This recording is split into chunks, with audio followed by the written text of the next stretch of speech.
I've got basically all the gear in the hotel room here that I've used and wore in the last 3 weeks to survive in Canada's Arctic in the month of February.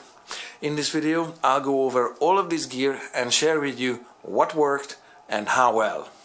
What I'm hoping to do here is to save you time and get you some ideas what to pack and what to bring, what is an absolute must-have and what is optional, and leave it at home. Now, I'm not you, and I don't have your skin conditions and your temperature sensitivity, but it's going to be some baseline and some ideas as to what works here in Canada's Arctic. Because all of this review is highly temperature dependent, I'm going to refer to everything in, this is a metric country here, in Celsius degrees.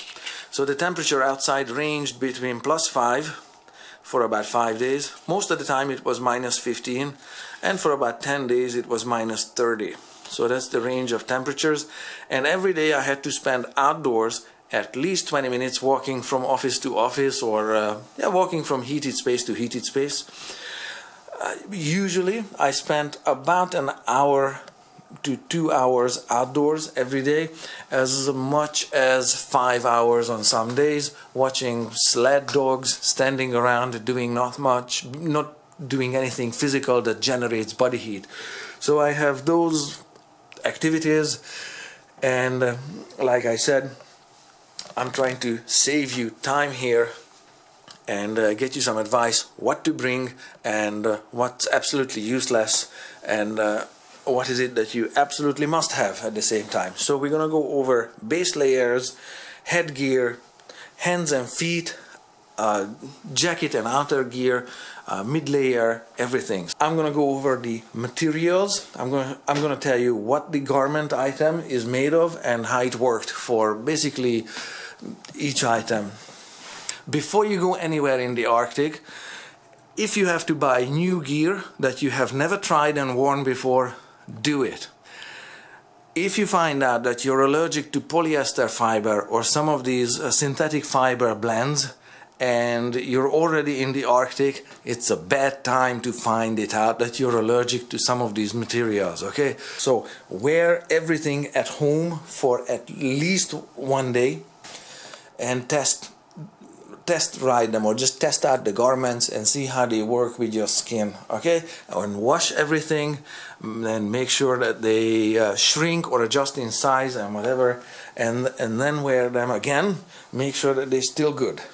The -30 here is dry, -30. It's not wet. The moisture, there's very little moisture in the air. It's not just relative humidity, it's absolute humidity. Extremely little moisture. Also, there is snow outside, and about a foot of snow fell in about 7 days, but that's rare. This basically is a desert here, a cold one, and there's not a lot of snowfall here. The amount of annual precipitation here is that of a desert's level. It's under 300 millimeters, okay? So don't dress for rain, that's what I'm saying. Don't dress for snow. You're not gonna get snowed on, and it's not gonna be wet snow sticking to you. Not happening. There's gonna be very little actual snowfall, but there's gonna be bitterly cold temperatures and howling winds. Starting with the base layer right around here, what I have is dry wear. This is polyester fiber, and they are actually dry and very nice. This brand is Denver Hayes. I got them in Mark's Warehouse or some such place. Cotton retains moisture, and cotton gets heavy with that moisture if you're walking, snowshoeing, or doing anything physical, and that heavy cotton fiber is impractical because it gets heavy, it doesn't dry, and as soon as you stop being physically active, during snowshoeing, it's gonna be starting to cool you down, because evaporating that moisture from the garment sucks away body heat from you. So polyester fiber works fantastically well. Boxers are somewhat tight fitting, somewhat.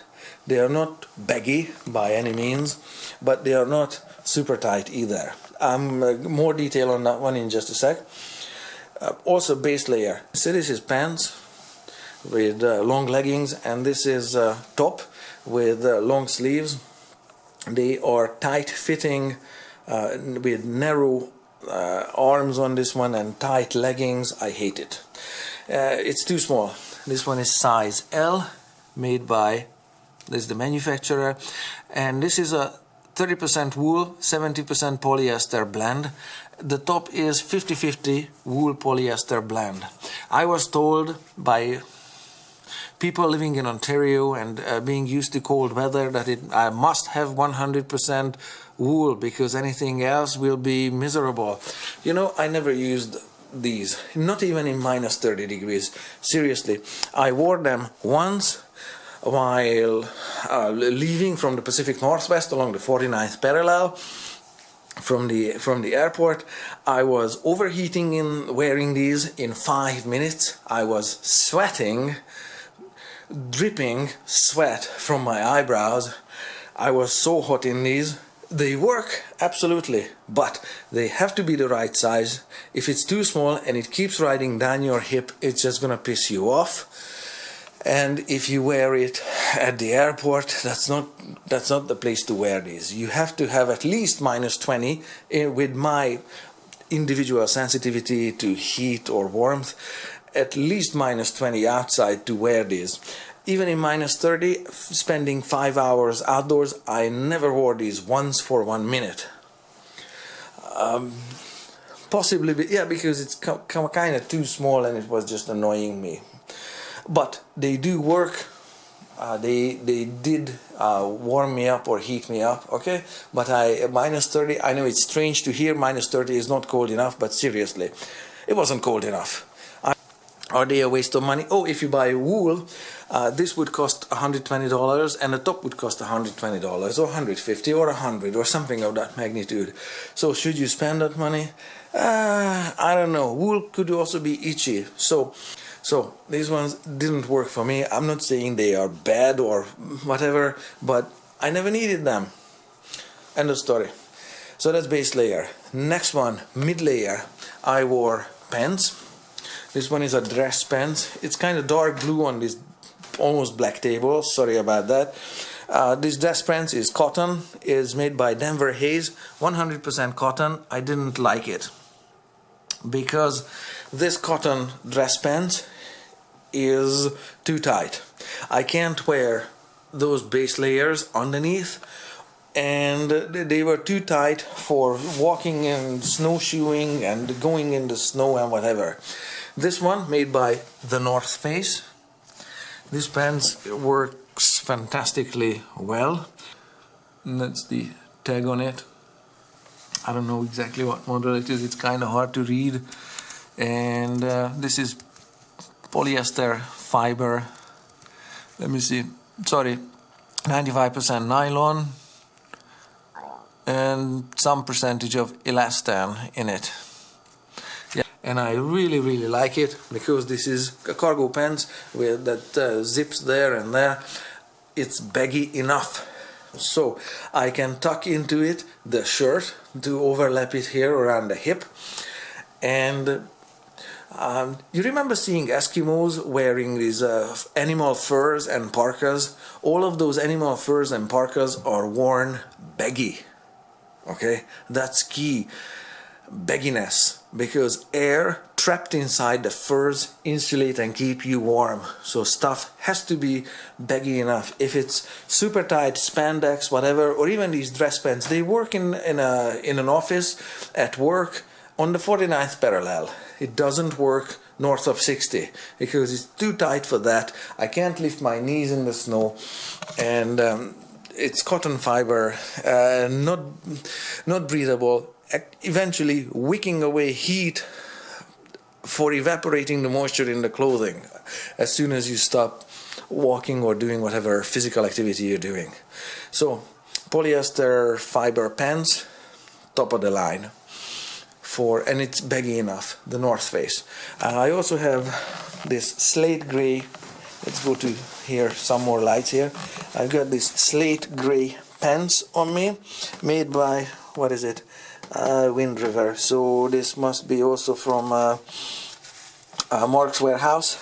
I like it, but it's also a little bit tighty. When I lift my knees up, it's too tight here. Even though it looks baggy enough, it isn't. Okay, too tight here, and is not warm enough right here.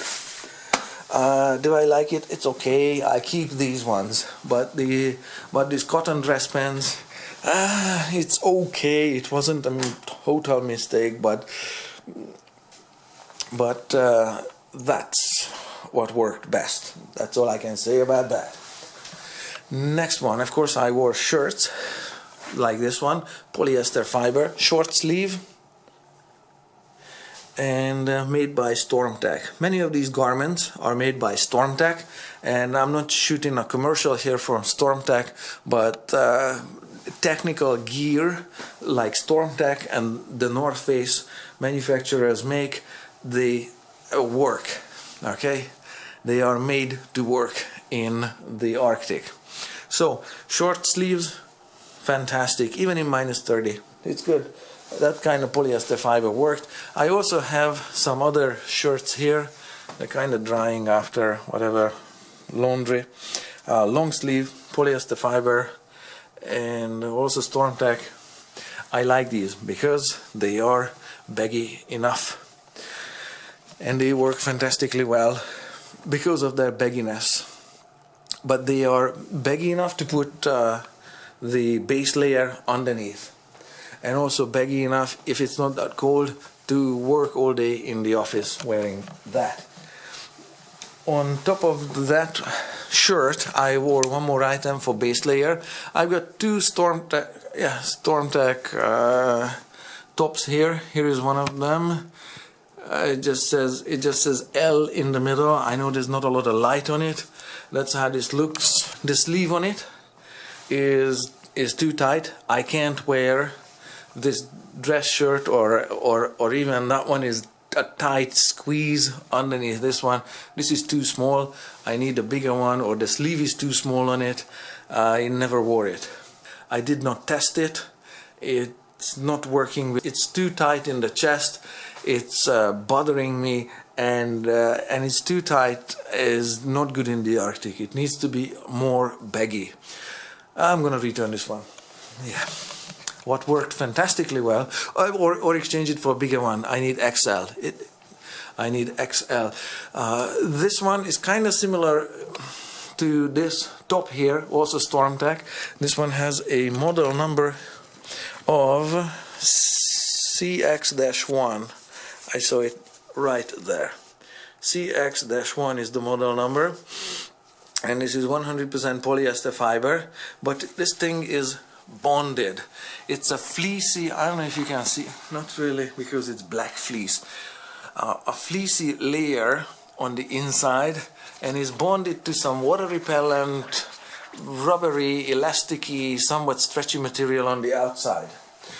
This is StormTech's least water resistant top or jacket, and it is highly breathable. I love it because it is highly breathable. I'm gonna have the details in a text box right here in the screen somewhere to compare it. So this one is the least water repellent. I love it because it's breathable enough. I have another StormTech jacket like this, and has a much higher water repellent construction to the whole of it. I sweat into that one and I hate it. When I sweat into it, any bit of walking generates enough sweat and enough moisture exchange between your skin and the environment that the water repellent StormTech jackets don't work for me, because I'm just wet on the inside, on the fleece and inside the sleeve. It's just miserable. But this one, this model, only $50 or so, or you might find it as low as $30. It works fantastically well. Big, thick, baggy sleeves that are baggy enough for those shirts, or yeah, this is not a problem for short sleeves, and baggy enough for a base layer, the top, and I love it. So this works fantastically well. Another shirt that worked is 100% cotton. Happens to be also StormTech. This is a work shirt. It's thicker and heavier than those polyester, either short sleeves or long sleeves. 100% cotton. Did I like it? Yes, it's warm to the touch until you sweat into it. So they work if you don't do anything, if you don't do physical exertion. Also, they come with metal pops or rivets, or yeah, pops. Those are miserably cold. I don't like those pops on it.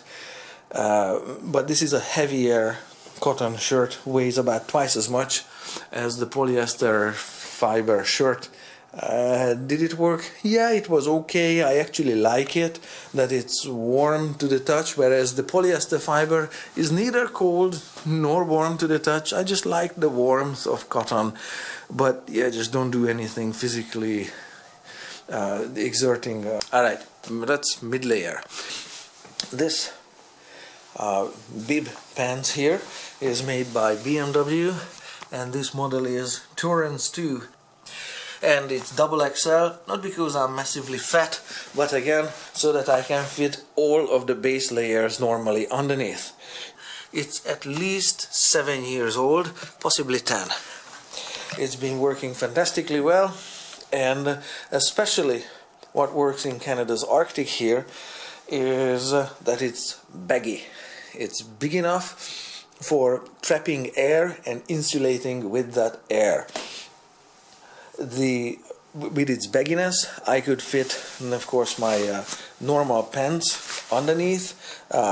Base layer, if I needed base layer, would still fit inside that pants, and the liner would still fit inside that pants. So even although that's pushing it a little bit, so it worked fantastically well down to minus 30 degrees.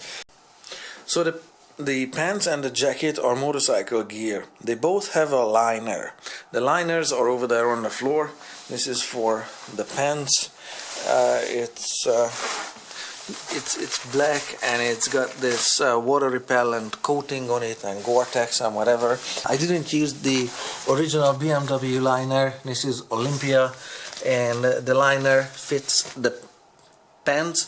I never used the liner. It wasn't cold enough for that. Even in minus 30, I'm not kidding you, this never came out of the bag. So I just used the pants as is, on top of my cargo pants, such as this one here. And this is how the liner looks like for the jacket.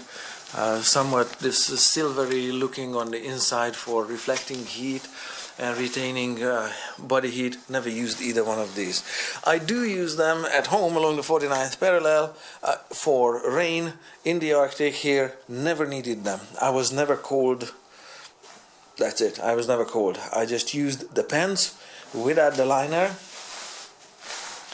and I just used the jacket. So I thought I was gonna look strange here with motorcycle gear, but I found out that snowmobile riders wear almost identical gear, so I did not look like a cross-dresser or strange in any way. So pants and jacket worked fantastically well without the liners, especially that this is baggy. Also in it there's a knee pad. That's some kind of a foamy silicone whatever.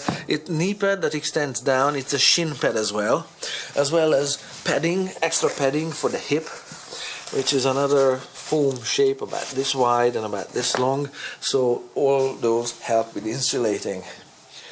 This gear worked fantastically well.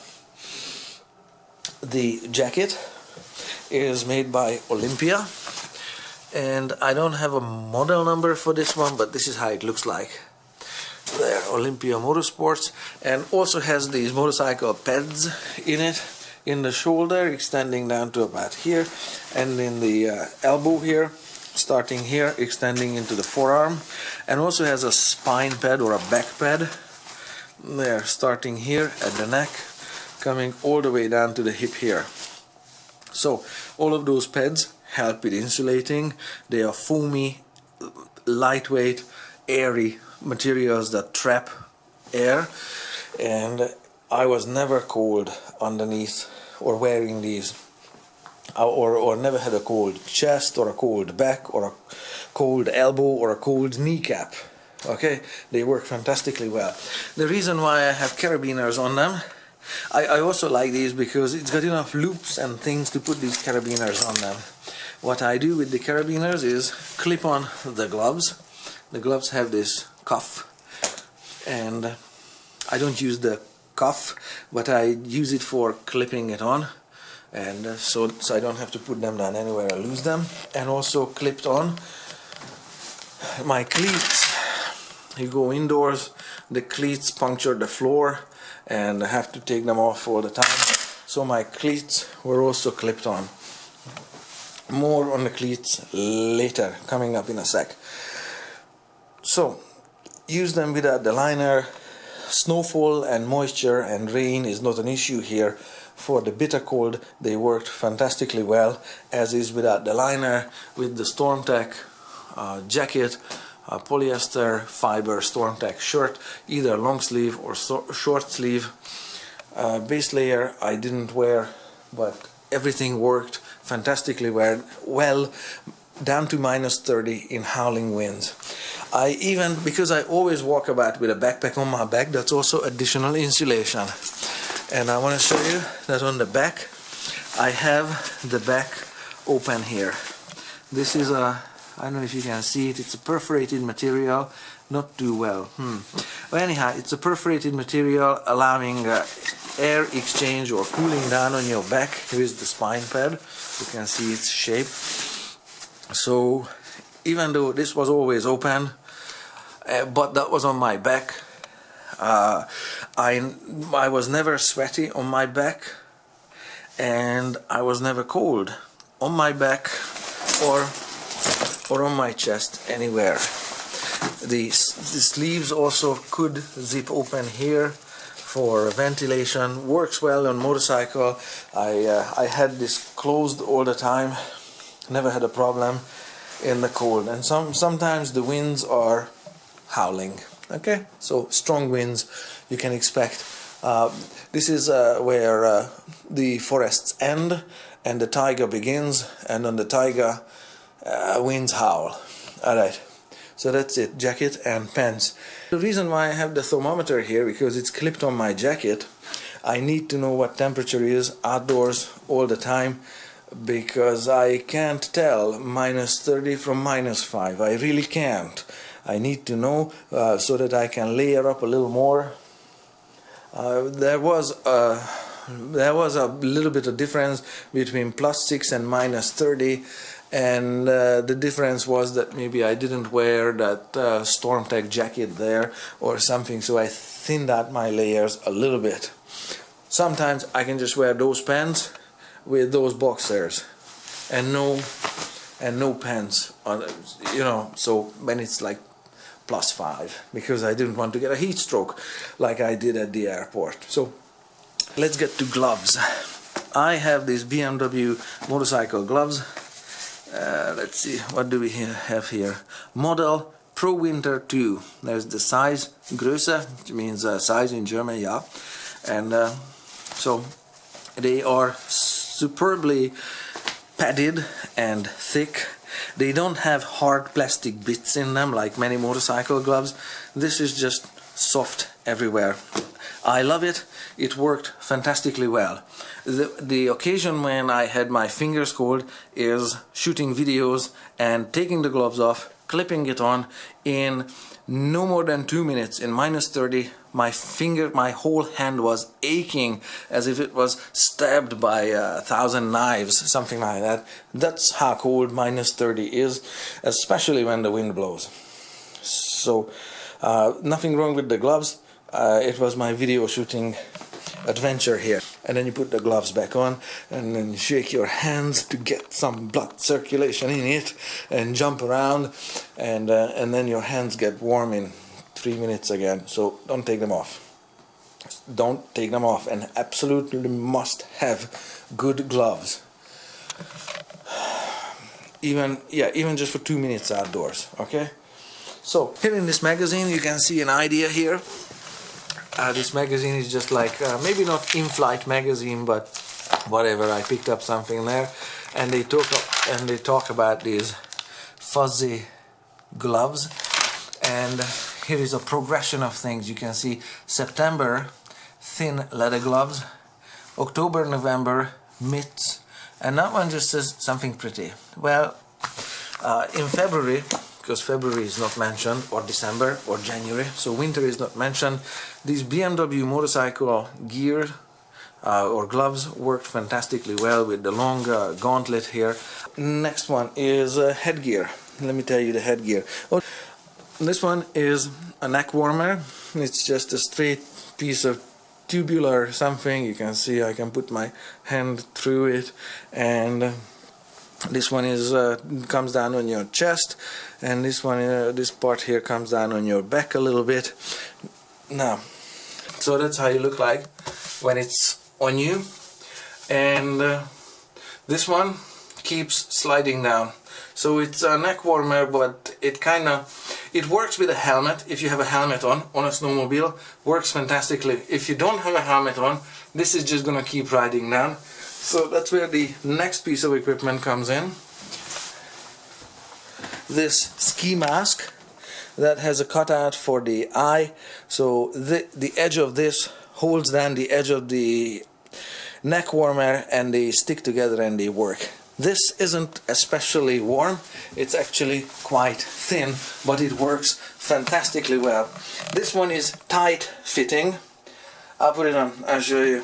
This is gonna be some gangster or bank robber looks. It's a ski mask. So there, that's how this kind of looks like. There, it's like super tight fitting, and you might want to cover your nose and your cheekbones, because that's your coldest. This is where you get the coldest. Okay, it's going to be miserably cold on your nose and cheekbones, and maybe your chin. So if you wear it like so, it works fantastically well, and you don't look like a bank robber that much. But if you're colder, it has to be higher up. Now, be ready to wash it. It's gonna stink from your breath. I don't know. The moisture from your mouth that you're exhaling is gonna be trapped in it. You have to launder it or wash it or whatever, even in the shower. Do something with it, because the moisture here is gonna dry, but it's gonna stink as well at the same time. So if you wear glasses with this kind of setup, your glasses fog up just like that within 3 breaths. So it has to be open further down, so your glasses don't fog up and you can actually see where you're going. Make it work. Or there are these ski mask type items available that are not as tight fitting as this, but loose, thick, made of felt, because this is, I think, just woven material made of polyester fiber, maybe cotton. It kind of retains moisture and then it freezes on it, my breath. Possibly, let me see, what's it say? Alright, it's polyester, it is polyester, but it's barely legible. Do I like it? Yeah, I kind of made it work with this neck warmer and with my stupid head that's a little too tight. That's way too tight. Minus 30 degrees out here without the wind chill, and it is windy.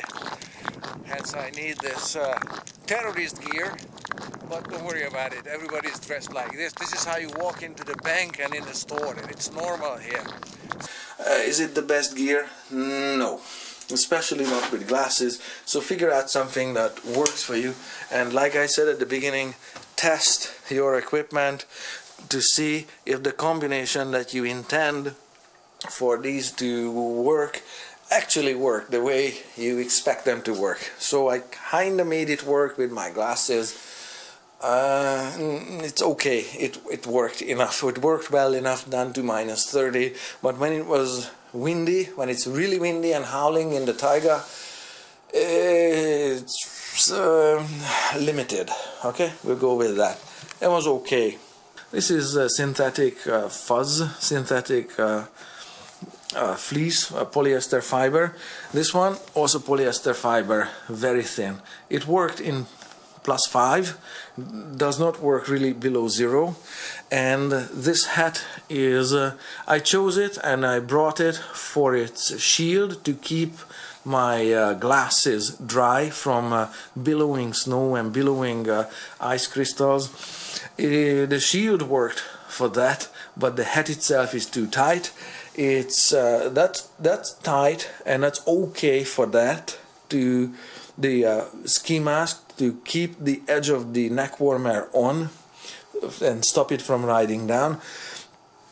And even though I said keep it baggy so that the air can insulate, that one kind of needs to be tight, although some models are baggy, but this one was too tight. This headgear is too tight around the rim here, and especially when I have the ski mask underneath, it's even tighter, so it's never really fitting properly, and never really covering the ears properly. Now the ski mask covers the ear, and the neck warmer comes up and also covers the edge of the lobe, so I made these 3 garments work. But this one is really not the best piece. It was only okay. Have a flappy hat that has big ear flaps, and longer it comes down to your neck further down, okay? So that's the kind of hat that works. You can see Russians in Siberia wearing those. None of those come with the shield, so I kind of made this one work. But there are really good hats that work, have those flaps that tie underneath the chin together and keep the cheeks are in contact with this fuzzy fleecy material. So synthetic 100% polyester. It was warm enough, but it's too small. Last one, boot stuff. Let's go to the boots. My only really cold parts were my toes, and only when it was -25 and below. So especially toe numbers 3, 4 and 5 here were extremely cold.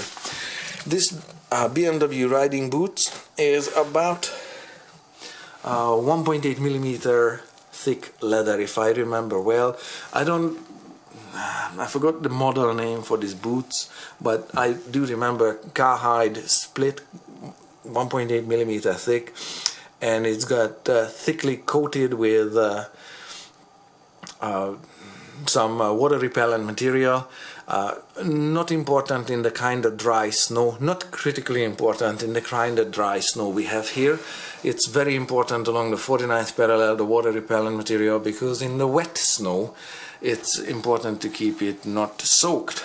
So in this boot I only had dress socks like this, and down to -25 they worked, all the way up to 5 hours being outdoors, doing as little as watching dog sleds. Inside the boot I have this Alpine Stars, it's from another boot, Alpine Stars liner. It's thick and foamy, maybe about 4 millimeters, 5 millimeters thick here, down to about 2-3 millimeters here. Below -25 this was too cold, and my toes here nearly froze.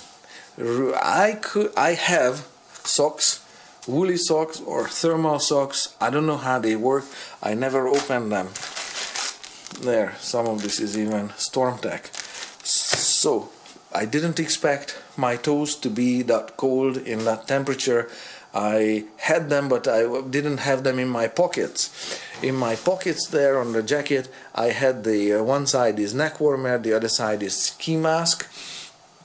And yeah, make sure you have, if you have cold toes, make sure you have woolly socks or whatever works for your toes sorry, in your coat. Also, one more factor contributed to this miserable toe situation is that these cleats are made of rubber, and they are friction fit. It's quite strong rubber, and when and I have a completely separate video on just evaluating just this.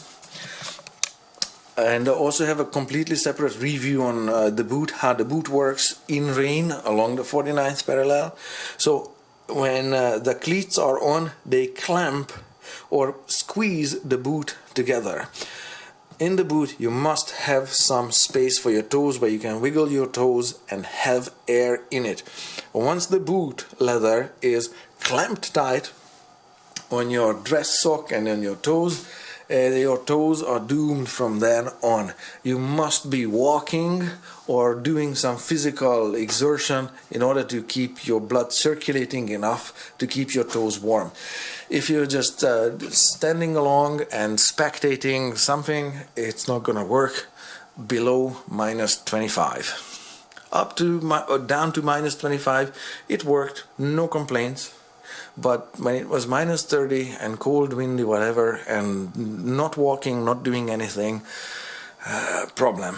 So that's a combination of too thin sock and not enough airspace made miserable by these cleats. So if you are snowshoeing, whatever, not going to be an issue. So that's why everybody here has big, thick, huge snow boots, very thick sole to insulate your foot away from the snow as much as possible, and thick rubbery outer layer on big snow boots. So those work well. So that's basically the lay of the land here. That's how some of these gears work. Thank you very much for watching. I know it's like over half an hour now, but I wanted to share with you all of this detail so you know what to expect, what to pack, what's practical, what's absolutely unthinkable, so that possibly saves your time and your overweight baggage charges, or saves you from packing too much gear and not having gear that's essential. I have some of the stuff here that I absolutely haven't used, some more pullovers, and yeah, never used them, never took them out of the bag. Extra gear, not a problem to have a little extra gear just in case one of them gets torn or whatever. Yeah, never took them out of the bag. So again, thank you very much for watching, and have fun in the Arctic. It is refreshing here. The air is clean, crisp. There isn't pollution, there isn't metropolitan area. It's beautiful here, it's quiet, and here is some Arctic scenery. I took some shots on Arctic lights, also known as Aurora Borealis if you like Latin. And it's beautiful here, so come and visit Canada's north or Alaska's north, or go to the Yukon, or go to the Northwest Territories, or Siberia, I don't care, whatever floats your boat. But the Arctic is beautiful, enjoy it. So this is the gear that makes it enjoyable, because if you're cold and shivering, yeah, nothing is enjoyable, then you're cold and shivering and miserable. So that's basically it. Thank you very much for watching.